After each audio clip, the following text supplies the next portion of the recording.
Poco se habla del cáncer de cabeza y cuello, pero al año se diagnostica más de 1 millón de personas con esta enfermedad. Por eso hoy en Gel Café vamos a hablar de todo acerca de esta enfermedad, cómo se diagnostica, cómo se identifica y sobre todo cómo se trata. Gel Café, con Juana Ramírez y el doctor Fernando Castilleja. Health Café. Hola a todos y bienvenidos a un nuevo espacio de Gel Café. Y si ustedes poco o nada saben acerca del cáncer de cabeza y cuello, por favor suscríbanse en la plataforma que nos estén viendo o escuchando para que no se pierdan este y los demás episodios de Gel Café. Juana, siempre es un buen momento para hablar del cáncer, pero particularmente este 27 de julio es el Día Mundial del Cáncer de Cabeza y Cuello. Entonces, justamente hoy hablaremos de esta entidad poco conocida, pero que afecta a muchas personas de una manera muy importante. Así es. Y 2 datos. México se encuentra dentro de los primeros 5 lugares en América Latina con mayor incidencia de este cáncer en cabeza y cuello. Y esto que me parece más preocupante, más del 60% de los pacientes son diagnosticados en etapas avanzadas, lo que disminuye las probabilidades de supervivencia y calidad de vida para estos pacientes. Por eso hemos invitado al doctor Eduardo Cárdenas, oncólogo y especialista particularmente en este tipo de tumores. Bienvenido, Eduardo. Hola, gracias. Muchas gracias, Juana. Gracias, Fernando, por tenerme aquí. No, hombre, es un gusto, Eduardo. A ver, este tema de tumores de cabeza y cuello, pues no es una enfermedad. Son múltiples tumores que pueden aparecer en diferentes partes pues, de la cabeza literalmente y de regiones del cuello. ¿Dónde es más común que veamos este tipo de enfermedades o manifestaciones del cáncer? Es correcto, Fer. Generalmente las agrupan todas juntas como para referirnos a estas neoplasias que se originan del cuello y la cabeza, en toda la vía aerodigestiva, todo lo que por donde respiramos y pasamos alimento. Lo más frecuente es la cavidad oral, es donde se diagnostican la mayor proporción de casos, casi la mitad. El subsitio más específico es la lengua. Ya. El segundo sería el orofaringe, que es justo pasando la boca, ¿no? Ya hacia la garganta como tal. Y después de eso la laringe, que es donde están las cuerdas vocales y es nuestro aparato para poder generar la voz, ¿no? Ya menos frecuente son los senos paranasales, los senos maxilares, la nasofaringe, la hipofaringe, ¿no? Estos son sitios que también se pueden abarcar dentro de este grupo de enfermedades que abarca la cabeza y el cuello, y todavía menos frecuente las glándulas salivales, ¿no? Que llegan a ser menos del 2% de los casos. Aunque pareciera que el virus del papiloma humano pudiera estar pues, relacionado realmente o mucho más al cáncer cérvico-uterino, se dice que un buen porcentaje de pacientes con cáncer de cabeza y cuello pudiera estar relacionado también al VPH. ¿Cómo viene esta historia? Es correcto. Creo que se le ha dado más importancia generalmente al carcinoma cervicouterino porque era de las principales causas de muerte por cáncer en nuestro país, como un país en desarrollo. Cosa que ha ido bajando, ¿no? Con las vacunas para virus de papiloma humano, el carcinoma cervicouterino ha ido disminuyendo. Y ahora empezamos a ver mucho cáncer de cabeza y cuello que está asociado a virus de papiloma humano. Hace unas décadas, probablemente el principal factor de riesgo era tabaquismo y alcoholismo, que todavía lo sigue siendo. El 70% de los casos están asociados a la ingesta de alcohol y tabaco, que son factores de riesgo modificables. Puedes dejar de fumar, puedes dejar de tomar y con eso controlar este riesgo, ¿no? Y se está invirtiendo y ahora empezamos a ver más también cáncer asociado a virus de papiloma humano, ¿no? La gente ya empieza a dejar de fumar, se cuida un poco más, pero el virus de papiloma humano sigue siendo un factor de riesgo importante, principalmente asociado a las prácticas de sexo oral, principalmente, ¿no? Sexo sin protección, que son la forma de transmisión de este tipo de enfermedades. Entonces, probablemente empecemos a ver que disminuye también este factor de riesgo con la vacunación, ¿no? Ya forma parte del programa universal de vacunación. Todas las niñas en primaria, secundaria se deben de vacunar para virus de papiloma humano y con eso vamos a ver que en las próximas décadas también empieza a hacerse un control si nos vacunamos, ¿no? Si no va a ser difícil ver esto. Pues bueno, interesante. Ya vamos aprendiendo que al menos en los niños hay que insistir en la importancia de la vacuna del VPH. Pero decías también, Eduardo, que parte de las apariciones de cáncer de cabeza y cuello tiene que ver con el estilo de vida, con el consumo de alcohol y de tabaco. Principalmente, ¿no? Creo que el tabaquismo se asocia con prácticamente cualquier cáncer, pulmón, vejiga, riñón, estómago, y dentro de esto es el cáncer de cabeza y cuello. Y es un vicio, la verdad, bastante tóxico para todos, y creo que podríamos ayuda a suspenderlo. Hay otros factores de riesgo como es la mala higiene, entonces si uno obviamente no cuida la cavidad, no se lava los dientes, no acude con su odontólogo para una buena revisión, estas lesiones van a empezar a formarse, ¿no? Por infecciones que puede uno tener, lesiones crónicas que uno no se atiende, y a la larga esto puede llevar al desarrollo de un cáncer de cabeza y cuello. Que es súper clave porque normalmente pensábamos antes que fumar generaba cáncer de pulmón, pero no otro tipo de cáncer. Que BPH generaba cáncer cervicuterino, pero no otro tipo de cáncer. Y estamos viendo de manera general ciertos factores de riesgo que son favorables a la aparición de estas enfermedades. Fer, para que a nuestra audiencia le quede bien claro, ¿cuáles son los factores de riesgo en cáncer de cabeza y cuello? Los podemos identificar en 4 segmentos. Tabaco, sin duda.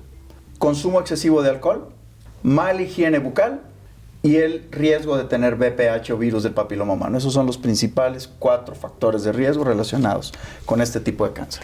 Ahora, doctor, ¿cuáles son los síntomas principales que tendrían que levantarnos las alarmas, las alertas, para ir a consultar a un especialista? Aquí es importante mencionar que la mayoría del cáncer no da síntomas, entonces a veces no hay ninguno. Por eso generalmente se recomienda que uno se esté haciendo sus chequeos, ¿no? Creo que todos estamos acostumbrados a llevar nuestro auto a que le hagan un chequeo cada cierto tiempo. Con más razón deberíamos de llevar nuestro cuerpo para que le hagan una revisión de forma específica. Es eso que dices, o sea, estamos todos pendientes de cuándo hay que cambiar el aceite del coche, pero nadie de cuándo fue la última vez que me hice cierto chequeo básico para poder identificar estas cosas. Tienes toda la razón. ¿Cuáles serían esos síntomas, además de, por supuesto, hacer el check-up, que tienen que levantarnos una alerta? Yo creo que de forma regular tienen que ir con su odontólogo por lo menos 2 veces al año para que los esté revisando de la cavidad. Generalmente son los que van a encontrar lesiones. Creo que a todos nos ha pasado. Tenemos un afta en la boca y es increíblemente molesto en la lengua y está uno ahí tocándola y molestándola porque es muy molesto tener cualquier lesión en la boca. Si estas lesiones no curan al cabo de unas cuantas semanas con un tratamiento, acudes con tu médico general, con tu odontólogo, te da manejo y no mejora, estas lesiones tienes que sospechar que pueden ser algo más y acudir nuevamente con tu médico. No porque no haya mejorado pienses que tu médico o tu odontólogo, tu dentista no fue bueno. Ve otra vez con él, coméntale que no ha respondido bien al tratamiento y él entonces va a considerar hacer algún otro procedimiento como puede ser una biopsia para poder hacer el diagnóstico de este tipo de lesiones. En la mayoría de los casos no va a hacer nada y va a salir bien y puedes continuar con tu vida lo habitual, pero si logras detectarlo en un momento temprano, muchos de estos cánceres pueden ser curables con el tratamiento, ¿no? Otros síntomas, cuando no es en la cavidad oral, son bultos o masas o bolitas que aparecen en el cuello. Es muy frecuente que cualquier infección te dé estas, ¿no? Sí. Entonces, si hay dolor y todo, muchas veces va a ser infeccioso. Misma situación, acudes con tu médico, te da antibiótico, te da algún manejo y no mejora al cabo de unas cuantas semanas, vuelve a ir con él y coméntale que no ha mejorado y ver si pueden hacerte estudios como un ultrasonido, tomografía para ver mejor qué es esa bolita que está ahí y si es necesario hacer una biopsia y un diagnóstico temprano. Hay gente que dice que otro factor de riesgo es, por ejemplo, cuando te cambia la voz o cuando tienes ronquera, porque puede estar relacionado con el cáncer en las cuerdas bucales. ¿Es Mencionamos correcto? Que el tercer lugar, ¿no?, de los cánceres de la cabeza y el cuello es la laringe, que es donde se forma la voz. Entonces, si uno empieza con que la voz cambia, ves una alteración en la voz. Igual, muchas veces tuve una gripa y empecé a estar disfónico, con la voz diferente a como yo habitualmente la tenía. Efectivamente puede ser solo inflamación por la infección, recibes tratamiento. Este tipo de alteraciones sí pueden durar hasta unos 2 meses, alteraciones en la voz por una infección de garganta o cosas así, pero si al cabo de ese tiempo no ha mejorado y es más, cada vez está peor tu voz, debes de acudir con un médico para que te hagan un chequeo más a fondo. Por cierto, los voy a invitar a que se vayan a Instagram, después de que se acabe el episodio, y busquen una página que se llama Sobrevivir al Cáncer. Allí van a encontrar información sobre la enfermedad, información para los cuidadores. Todo eso es una página bien interesante, bien bonita, bien hecha, así que se las recomiendo. Doctor, una vez que el cáncer es diagnosticado, ¿cómo se trata esta enfermedad? Es bien importante mencionar que el cáncer hoy en día es una enfermedad tratable, ¿no? Lo que buscamos es en muchos casos curarlo, sobre todo cuando es una etapa temprana, localizada solo al sitio donde se está detectando. Todavía no hay evidencia del cáncer diseminado a otros sitios. Y con cirugía, generalmente, y o radioterapia, muchos de estos pacientes se pueden llegar a curar. Okay. Cuando la enfermedad ya está más avanzada y ya no está solamente localizada ahí, sino ya empezamos a tener metástasis a ganglios o a otros sitios dentro de la misma región, generalmente el paciente va a requerir de un tratamiento combinado de quimioterapia, más radioterapia o más menos cirugía. Son los 3 pilares del tratamiento hoy en día del cáncer, ¿no? La cirugía, la radioterapia y el tratamiento sistémico, que es la quimioterapia. Creo que mucha gente le tiene miedo al tratamiento contra el cáncer por lo que uno ve en las películas, que a veces parece que les fue peor con el tratamiento que lo que fue la enfermedad, pero es importante mencionar que no es así. Realmente hoy en día como oncólogos nuestro objetivo es garantizar una buena calidad de vida en el paciente, que él pueda llevar a cabo una vida lo más normal posible y por el mayor tiempo probable. Entonces, la recomendación es que acudan con su oncólogo y se asesoren bien en cómo debe ser el tratamiento, ¿no? Doctor, ¿y estos tratamientos están disponibles en el país? Sí, México ha tenido acceso a muchos de los tratamientos para cáncer de las últimas décadas, ¿no? Y hoy en día tenemos lo último, o sea, inmunoterapia, tratamientos dirigidos, ¿no? Como anti-EGFRs, quimioterapia sistémica, radioterapia con las diferentes modalidades de tratamiento, de tal manera que se tratan a los pacientes como los tratarían en el primer mundo, en Estados Unidos, en Europa. Aquí los pacientes reciben hoy en día la misma atención, ¿no? Los protocolos de tratamiento generalmente están ya muy bien establecidos a nivel mundial y en México estamos a la par de lo que se da en el resto del mundo. Yo creo que son buenas noticias, que el cáncer es tratable, se diagnostica sobre todo en etapas tempranas, donde hay mayores esperanzas de una buena supervivencia y que los tratamientos están disponibles. Pero bueno, normalmente en el café tratamos de romper mitos alrededor de los temas de la salud y en cáncer de cabeza y cuello sí que hay mitos. Entonces les propongo para cerrar que yo les cuente uno de esos mitos y que cada uno me ayude a contarme si verdadero o falso, que demos una explicación breve para que a toda nuestra audiencia le quede bien claro. ¿Les late? Me parece fantástico. Muy bien, pues va el primero. 1. El cáncer de cabeza y cuello solo afecta a las personas mayores. Falso. Cada vez vemos pacientes más jóvenes, principalmente asociado a virus de papiloma humano. Antes no formaba parte de la vacunación y se llega a ver incluso en pacientes jóvenes, menores de 50 años. Yo he tenido pacientes hasta de 30, 40 años de edad con un cáncer de cabeza y cuello. Es importante mencionar que en estos pacientes muchas veces es un cáncer que puede ser un poco más agresivo, pero que responden mejor y el paciente está en mejores condiciones para tolerar el tratamiento, por lo cual el pronóstico a veces puede ser mejor. Entonces allí insistimos todavía más en estar pendientes de los síntomas. Cierto. Muy bien. 2. El cáncer de cabeza y cuello no es tratable. Es totalmente falso. Como ya también lo mencionó Eduardo, hay diferentes estrategias de tratamiento de avanzada. Lo más relevante es que el cáncer se detecte a tiempo. Dado que la mayor parte se detectan de forma tardía, ese es el grave problema. O sea, entonces, cuando tengan un síntoma, acudan a revisarse, particularmente si hay una nodulación, una úlcera no tratada, etcétera. Vayan con su médico o vayan a buscar al oncólogo. El oncólogo es un experto que sabe distinguir con mucha claridad si lo que tienen es un problema relevante que hay que tratar, que hay que estudiar, o solamente se trata de una infección que hay que tratar también simple y sencillamente. Entonces, el tratamiento es válido, bueno, fuerte desde hace muchos años. Y hay que perderle el miedo a visitar al oncólogo. Muy bien. 3. El cáncer de cabeza y cuello siempre es mortal. Falso. Como ya mencionábamos, muchos de estos son curables cuando son en etapas tempranas, aún en enfermedad avanzada, incluso etapas 4, metastásicas. Hay tratamiento que se le puede ofrecer al paciente de tal manera que podamos darle mayor supervivencia, que viva más tiempo y con mejor calidad de vida.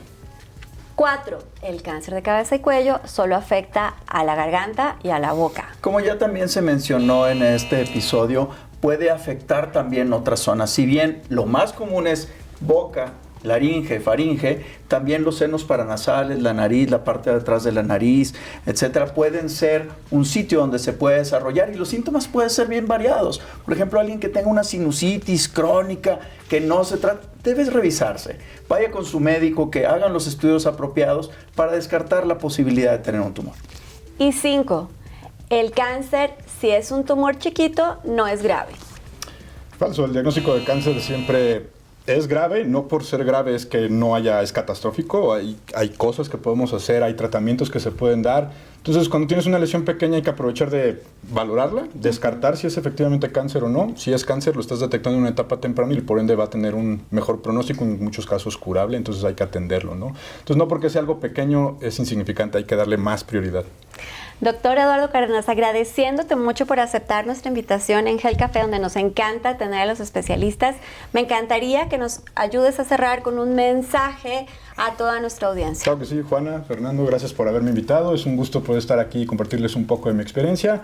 Hacer énfasis que este 27 de julio es el Día Internacional de la Lucha contra el Cáncer de Cabeza y Cuello y conmemoramos a aquellos que están luchando con esta enfermedad, ¿no? Y todo el equipo los está apoyando para que luchen contra ella y hacer conciencia en la población de que este tipo de enfermedades existen, que es importante que uno se haga un chequeo y acuda con sus médicos, con sus profesionales de la salud que más confianza le tengan para atenderse a tiempo y poder curar más de estos pacientes. Gracias.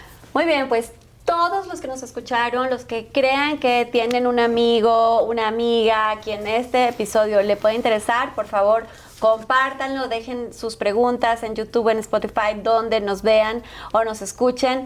Fer, ¿dónde te encuentran? Como Fernando Castilleja en todas las redes. Y aquí tenemos un oncólogo tiktokero. Doc, ¿dónde te encontramos? En TikTok estoy como @onc.eduardo Cárdenas.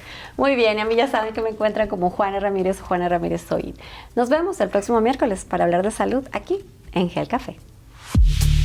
Health Café, con Juana Ramírez y el doctor Fernando Castilleja. Health Café.